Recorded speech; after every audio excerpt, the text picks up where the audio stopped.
आज आपण बघा धारावीच्या संदर्भात राजीव गांधी 84 साली बोलले,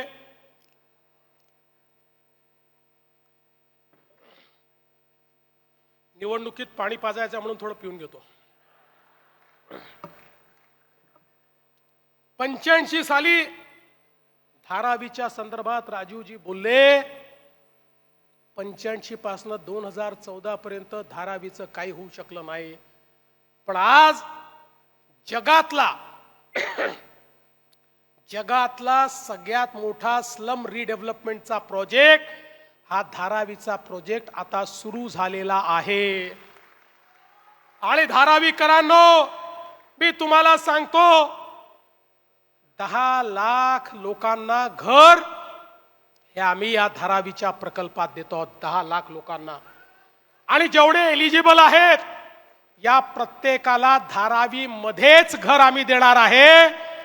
पण पहिला प्रकल्प असा आहे की जो एलिजिबल नाही त्यालाही घर देण्याचा निर्णय आपण केला, कारण आपल्याला माहिती होतं याला इनएलिजिबल ठरवून इथनं जर बाजूला काढलं तर बाजूला तो झोपडपट्टीच तयार करेल, त्याच्याकडे दुसरा पर्याय नाहीये।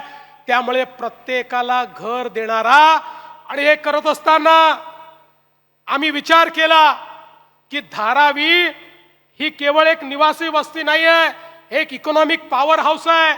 आज त्या ठिकाणी पोट्रीचं काम असेल, त्या ठिकाणी वेगवेगळ्या प्रकारे लेदरचं काम असेल, त्या ठिकाणी फूड इंडस्ट्री असेल, त्या ठिकाणी स्मॉल स्केल इंडस्ट्री असेल, इतकी मोठी इंडस्ट्री आहे।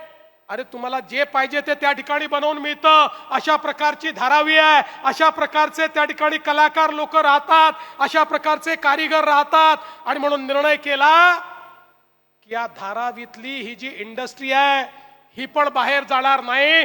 धारावीच्या इंडस्ट्रीला धारावीमध्येच आम्ही जागा दिली।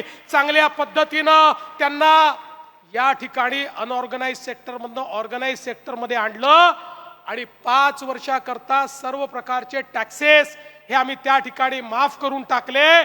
त्यामुळे पुढच्या काळामध्ये धारावीमध्ये एक मोठी इंडस्ट्री आपल्याला तयार झालेली दिसेल। सामान्य माणसाच्या जीवनामध्ये परिवर्तन घडवण्याचं काम आम्ही केलं। आता isakal.com आहे देशातील नंबर 1 ची मराठी न्यूज वेबसाईट। प्रत्येक अपडेटसाठी isakal.com ला नक्की भेट द्या।